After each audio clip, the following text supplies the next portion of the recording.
Renungan Harian, bersungut-sungut, hal kebutuhan hidup.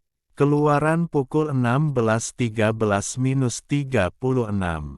Tetapi Musa berkata kepada mereka, "Inilah roti yang diberikan Tuhan kepadamu menjadi makananmu." Keluaran pukul 16.15b. Hal kebutuhan hidup atau urusan perut seringkali menjadi alasan banyak orang bersungut-sungut. Mereka mengeluhkan keadaan ekonominya yang belum pulih. Alasan makanan, ekonomi ini jugalah yang membuat bangsa Israel bersungut-sungut kepada Tuhan, dan karena sungut-sungut serta keluh kesah bangsa Israel yang begitu hebatnya inilah akhirnya Tuhan memberikan mana sebagai makanan bagi mereka. Mana disebut pula dengan roti dari sorga, makanan yang diberikan Tuhan kepada orang Israel selama berada di padang gurun, warnanya putih seperti ketumbar dan rasanya seperti rasa kue madu. Ayat 31. Tuhan menurunkan mana setiap hari, kecuali pada hari Sabat, dengan maksud supaya mereka beristirahat dan menguduskan hari Tuhan. Namun meski sudah mendapatkan cukup makanan, umat Israel tetap saja bersungut-sungut, bukan hanya kepada pemimpin mereka tapi juga kepada Tuhan. Mereka terus membanding-bandingkan keadaan saat di Mesir. Kita teringat kepada ikan yang kita makan di Mesir dengan tidak bayar apa-apa, kepada mentimun dan semangka, bawang prei, bawang merah dan bawang putih. Tetapi sekarang kita kurus kering, tidak ada sesuatu apapun, kecuali mana ini saja yang kita lihat. Bilangan 11:5-6. Mungkin keadaan kita saat ini seperti berada di padang gurun dan kita pun bersikap seperti bangsa Israel yang terus bersungut-sungut kepada Tuhan, padahal kita sudah menerima mana dari sorga, gambaran dari firman Tuhan untuk menguatkan kita. Tetapi seringkali, kekhawatiran dunia ini dan tipu daya kekayaan menghimpit firman itu sehingga tidak berbuah. Matius pukul 13:22.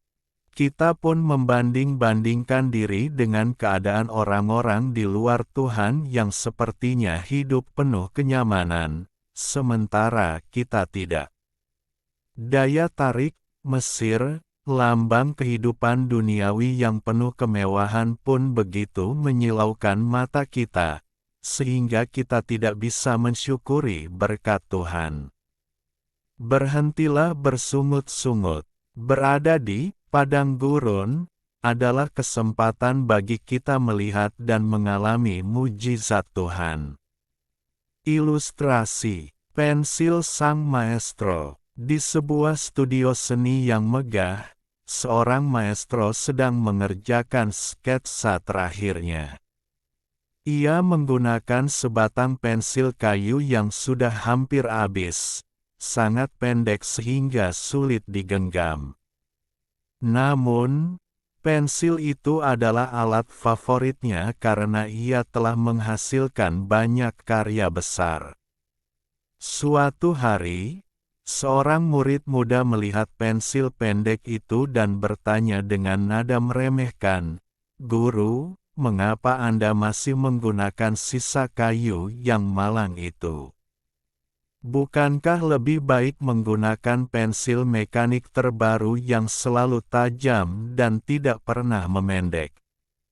Pensil tua itu hanya menyiksa tangan Anda dan sebentar lagi akan dibuang ke tempat sampah." Sang maestro tersenyum, lalu ia sengaja mematahkan ujung pensil pendek tersebut. "Lihatlah ini," katanya. Ia mengambil sebuah rautan tua dan mulai meruncingkan kembali sisa pensil itu. Setiap putaran rautan membuang lapisan kayunya, membuatnya semakin pendek dan hampir habis. Pensil ini menderita saat diruncingkan, ujar sang maestro.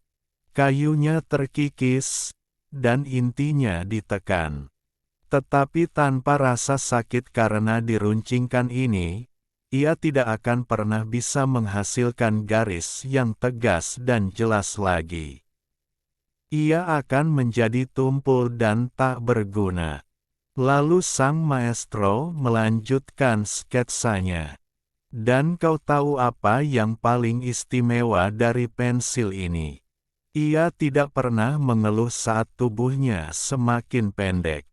Ia tahu bahwa tujuannya bukan untuk tetap utuh dan cantik di dalam kotak, tetapi untuk habis demi menciptakan sesuatu yang lebih besar dari dirinya sendiri.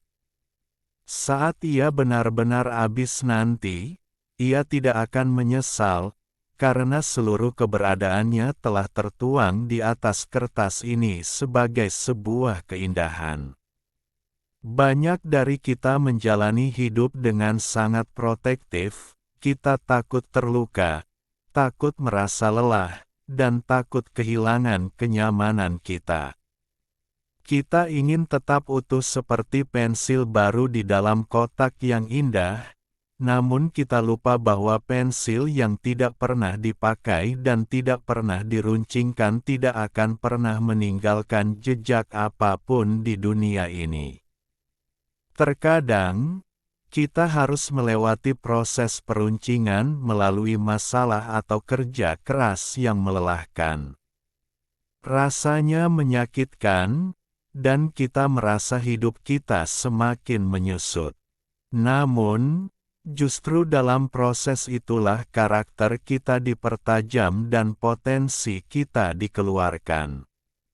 Jangan takut menjadi lelah atau kehilangan kenyamanan demi sesuatu yang mulia. Hidup ini bukan tentang seberapa lama kita bisa bertahan utuh, tetapi tentang seberapa banyak jejak kebaikan yang kita tinggalkan saat kita akhirnya selesai. Habis dalam pengabdian jauh lebih terhormat daripada utuh dalam kesia-siaan. Karena barang siapa mau menyelamatkan nyawanya, ia akan kehilangan nyawanya. Tetapi barang siapa kehilangan nyawanya karena aku, ia akan memperolehnya. Matius pukul 16.25